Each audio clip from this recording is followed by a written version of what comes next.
میرے رسول پاک سید عالم صلی اللہ علیہ وسلم نے جو معیار عزت قرار دیا ہے وہ تقوی ہے.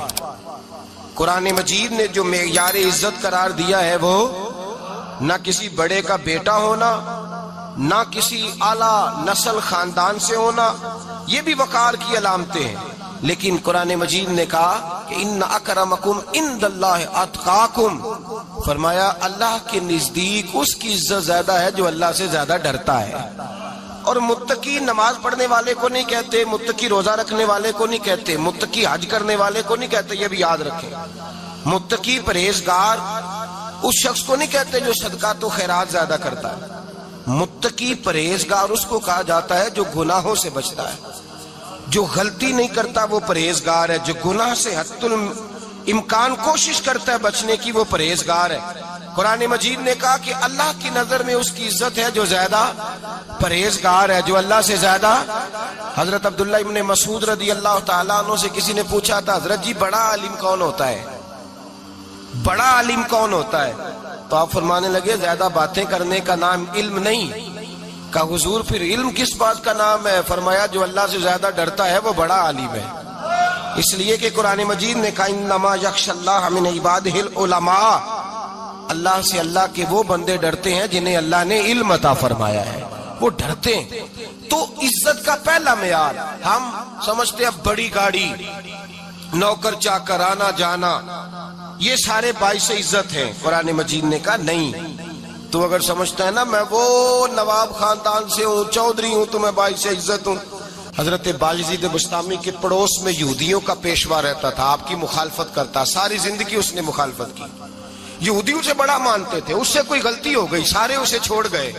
پہلے رئیس اعظم ہوتا تھا، پھر غریب ہو گیا. ایک دن حضرت بایزید بسطامی گھر آئے تو بچے کے رونے کی آواز آئی. زوجہ سے پوچھنے لگے اس کا بچہ کیوں روتا ہے؟ تو کہنے لگی آپ کو پتہ ہے نا اب لوگ اسے چھوڑ گئے ہیں تو گھر میں دیا نہیں جلتا، بچہ چھوٹا ہے اندھیرے میں روتا ہے. رات گہری ہو گئی تو حضرت بایزید نے اپنے گھر سے دیا اٹھایا، اپنے گھر سے دروازے پہ دستک دی. وہ باہر آیا تو جناب بایزید کا انداز کیا ہے؟ اس نے مخالفت کی زندگی بھر. انداز کیا ہے؟ باہر آتے ہی نا آپ فوراً اس کو بولنے نہیں دیا، کہنے لگے او بھائی سن لے، میں پہلے بھی آ سکتا تھا، دیر سے اس لیے آیا ہوں کہ گلیاں سنسان ہو جائیں، لوگ سو جائیں، تجھے اور مجھے کوئی نہیں دیکھ رہا ہے کہ میں ہوں دوسرا تو ہے، اور تو مجھے اچھی طرح جانتا ہے. بایزید وہ نہیں کہ جو نیکی کرے گا اور دنیا کو بتائے گا، میں تیرا راز بھی رکھوں گا. اور بچے تو معصوم ہوتے ہیں نا. فرمایا میرے بڑے ہو گئے تیرے چھوٹے ہیں، یہ پکڑ لے دیا گھر میں لے جا، اور میرا وعدہ ہے کسی کو ساری زندگی اس نے مخالفت کی. وہ شخص کہتا ہے مجھے بولنے کا موقع ہی نہ دیا، دیا دے کے چلے گئے. اگلی شام پھر آئی، رات گہری ہوئی تو پھر دروازے پہ دستک ہوئی.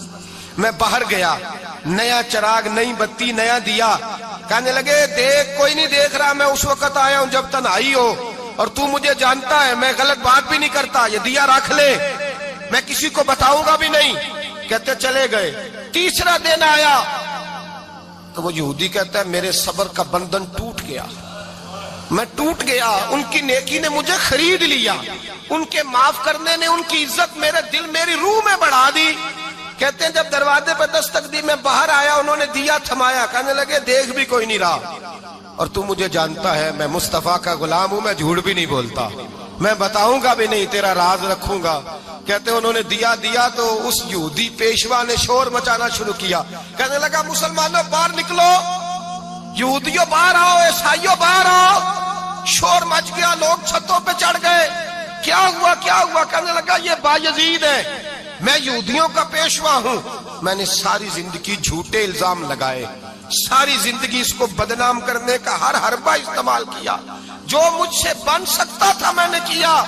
پر یہ عجیب شخص ہے، یہ پرسوں بھی مجھے دیا دے گیا ہے، آج بھی دے گیا ہے، کل بھی دے گیا ہے. میں ساری زندگی اسے رلاتا رہا، اور اس نے میرا چھوٹا سا بچہ بھی میرے بچے کا رونا بھی اس سے برداشت نہیں ہوا. میں تم سب کو گواہ بنا کے کہتا ہوں میں جھوٹا ہوں، بایزید سچے ہیں، ان کا مذہب بھی سچا ہے، قرآن بھی سچا ہے، اسلام بھی سچا ہے، اور جس مصطفیٰ کا یہ کلمہ پڑھتے ہیں وہ محبوب بھی بڑا سچا ہے، یہ سچے دین کے ماننے والے ہیں. کہنے لگے میں تمہیں گواہ بنا کے مصطفیٰ کا کلمہ پڑھتا ہوں اور تمہیں بتاتا ہوں کہ آؤ سارے در رسول پہ جھک جائے. بھائی یاد رکھیں، سمجھیں، غور کریں، عزت درگزر سے، اب اس پر میں زیادہ بات نہیں کر سکتا، عزت درگزر سے ملے گی۔ ایک تو آپ کو عزت عاجزی سے ملے گی، تقوی سے ملے گی، عزت درگزر سے ملے گی، عزت قناعت سے ملے گی، عزت کم بولنے سے ملے گی۔ اور اگر زیادہ عزت لینی ہے اور عزت اتنی لینی ہے کہ چھا جاؤ دنیا میں، اگر چھا جانے کا شوق ہو نا تو پھر رب فرماتا ہے میرے مصطفیٰ کی غلامی کر لو، پھر میرے نبی کے ہو جاؤ۔ قل ان کنتم تحبون اللہ فاتبعونی یحببکم اللہ، فرمایا تم میرے نبی کے ہو جاؤ، دنیا بھی تمہاری اور دنیا بنانے والا خدا بھی تمہارا ہو جائے گا۔ تم میرے غلامی مصطفیٰ میں عزت ہے، رسول اللہ کی نوکری میں، اور قسم اللہ کی بڑی عزت ہے، بڑی عزت ہے، بڑا وقار ہے، بڑا پیار، بڑا حسن ہے، بڑی رعنائی ہے، بڑا ٹھہراؤ ہے۔ یار وہ جو لوگ کہتے ہیں نا میں پتہ نہیں کون ہوں، کہاں کا رہنے والا ہوں، یار نہیں لوگ پوچھتے تو کون تھا، تیری برادری کیا ہے، تو کہاں کا ہے، نہیں پوچھتے۔ تیرے لبوں پہ اگر ذکر مصطفیٰ ہے تو دنیا تیری غلام ہے، اگر تو حضور کا ہے تو پھر سارے دامن مصطفیٰ سے جو بھی لپٹا وہ یگانہ ہو گیا، اور جس کے حضور ہو گئے اس کا زمانہ ہو گیا، جس کے حضور ہو گئے اس کا۔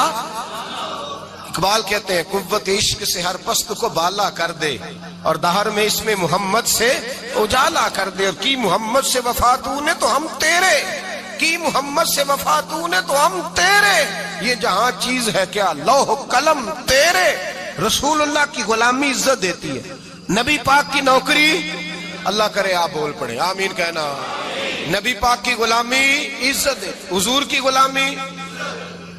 یار بندہ بالکل بے عمل ہونا، بالکل تو میری طرح داڑھی رکھ کے پگڑی باندھ کے بس میں بھی چڑھ جائے تو کئی لوگ سیٹیں خالی کر دیتے ہیں، کہتے ہیں بزرگوں یہاں آ جائیں، حضرت جی یہاں آ جائیں، تو پھر عزت کس چیز کی ہوئی؟ سنت مصطفیٰ کی ہوئی نا، پھر عزت نبی پاک کی سنت کی ہوئی نا، وقار کی ہوئی نا۔ ایک صاحب، ایک بچے نے داڑھی رکھ لی تو مجھے آ کے کہنے لگے حضرت جی لوگ بڑے بڑے لقب دینے لگے ہیں۔ میں نے کہا کیا؟ کوئی کہتا ہے حضرت صاحب، کوئی کہتا ہے قاری صاحب، کوئی کہتا ہے حافظ صاحب، کوئی کہتا ہے علامہ صاحب۔ تو میں نے کہا تیری موج نہیں بن گئی، 4 سالوں میں حفظ ہوتا ہے، تجھے مفت کا لقب مل گیا ہے، عرصے نظامی 8 سال میں ہوتا ہے، مفت کا علامہ بن گیا ہے، تجھے وقار نہیں دے دیا اللہ تعالیٰ نے، عزت۔ میرے اعلیٰ حضرت فرماتے ہیں عزت در رسول پہ ہے، عزت حضور کی۔ اور اعلیٰ حضرت نے ایک بات لکھی ہے بڑی قیمتی، اور میں نا جب کبھی پریشان ہوتا ہوں نا تو میں یہ والی بات کھول کے پڑھتا ہوں اعلیٰ حضرت، یہ بات ڈھارس بندھاتی ہے، ڈھارس توانائی دیتی ہے، پورا مضمون باندھا ہے۔ اعلیٰ حضرت کہتے ہیں بیروپیہ تھا مداری، روپ بدل بدل کے دکھایا کرتا تھا، بادشاہوں سے انعام لیتا تھا۔ ایک دن اورنگزیب عالمگیر کے پاس آ گیا، کہنے لگا میں روپ بدلوں گا، اگر آپ پہچان نہ سکے تو میں انعام لوں گا۔ آپ نے فرمایا میں کوئی ایسے ویسا بادشاہ نہیں، کہا مجھے دھوکہ دینا مشکل ہے، کہا نہیں میں روپ بدلوں گا۔ حضرت اورنگزیب عالمگیر بڑے نیک بادشاہ گزرے، بڑے پرہیزگار آدمی، وہ بے روپیہ کہنے لگا میں روپ بدلوں گا، آپ نہیں پہچان سکیں گے۔ فرمایا چل جتنا تیرے اندر زور ہے لگا لے۔ حضرت نے اعلان کیا کہ میں نے فوجی بھرتی کر دیں، 2 ماہ کے بعد ٹیسٹ ہوگا۔ وہ 2 مہینے دوڑتا رہا، رنگ روپ بناتا رہا، آیا ٹیسٹ دینے، 2-3 سپاہیوں کا امتحان لیا، اس کی باری آئی تو 10 روپے دیے، کہنے لگے تیرے آنے جانے کا کرایہ میں نے تجھے پہچان لیا ہے۔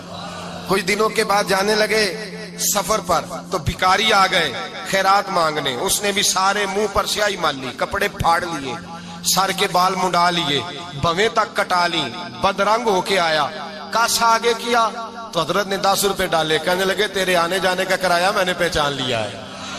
کچھ دن گزرے تو ٹیچر کی ضرورت تھی، اس نے مونچھیں بڑی کر لی، داڑھی نکلی لگا لی، سر پہ جنا کیپ پہن لی، ایک شیروانی لے لی، اور ہاتھ میں چھڑی پکڑ کے آیا، کہنے لگا میں استاد ہوں، 2-4 بندوں کا امتحان لیا، اس کی باری آئی تو 5 روپے دیے، 10 روپے دیے، کہا تیرا کرایہ میں نے پہچان لیا ہے۔ 2 سال گزر گئے، وہ جب بھی آتا حضرت پہچان لیتے۔ ایک دن سفر پہ جا رہے تھے، بہت بڑا لشکر تھا، جہاد کرنے جا رہے تھے اورنگزیب عالمگیر، تو دیکھا ایک پہاڑی ہے، پہاڑی پہ لوگ جا بھی رہے ہیں آ بھی رہے۔ اورنگزیب عالمگیر پوچھنے لگے یہاں کیا ہے؟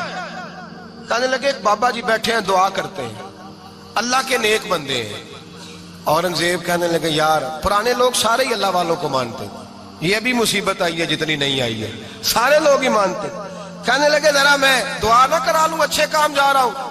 اورنگزیب بادشاہ تھے، بادشاہ لوگ نازک مزاج ہوتے ہیں، گھوڑے سے اترے، بڑی مشکل سے پہاڑی پہ چڑھے، اوپر گئے تو لائن لگی ہے، بابا جی غار میں بیٹھے، کہنے لگے میں نے ملنا، میں اورنگزیب ہوں۔ انہوں نے کہا ہمارا بابا اس طرح کا پیر نہیں کہ امیر آئے تو رنگ اور ہو، غریب آئے تو اور ہو، یہاں اگر ملنا ہے تو لائن میں لگ جاؤ، سب ایک جیسے ہیں۔ اب لائن میں کھڑے ہو گئے، 50 آدمی آگے تھے، کہتے ہیں 51واں نمبر تھا، تھک گیا دھوپ میں کھڑا کھڑا۔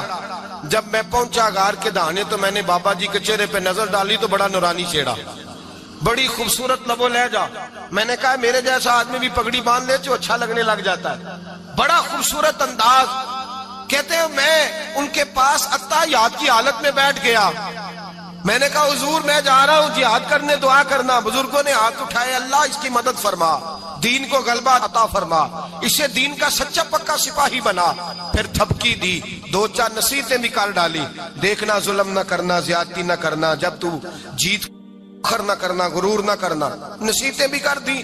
کہتے ہیں اب جب میں اٹھا تو 2-4 دینار بطور نذرانہ مسلح کے نیچے رکھے، اور الٹے قدم جب میں غار سے اترا انہوں نے رومال جھاڑا اور اٹھ کے کھڑے ہو گئے، کہنے لگے آج نہیں تو نے پہچانا، آج نہیں تو نے پہچانا، میرا انعام بنتا ہے، آج نہیں پہچانا، لا پیسے۔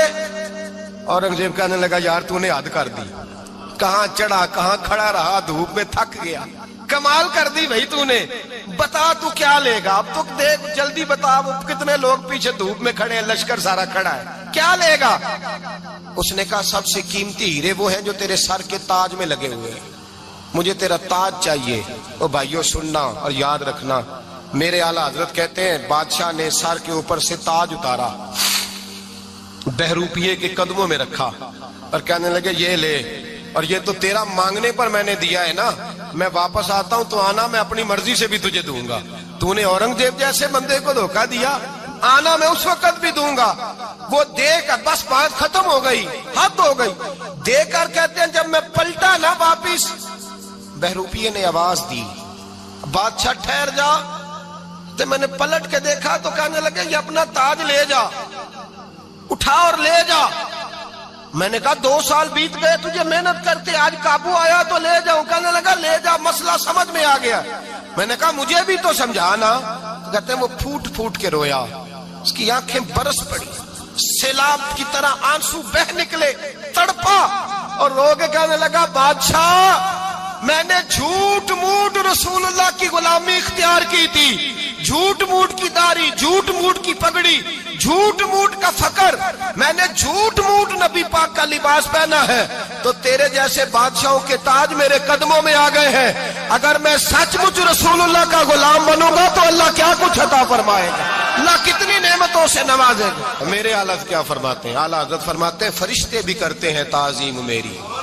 کون جی؟ اللہ، ایسا عقیدہ بھی کم ملے گا جو بریلی کے امام کا عقیدہ ہے، ایسا بھی کم، کہتے ہیں فرشتے بھی کرتے ہیں تعظیم میری، کیوں؟ فرمانے لگے فدا ہو کے ان پر یہ عزت ملی ہے۔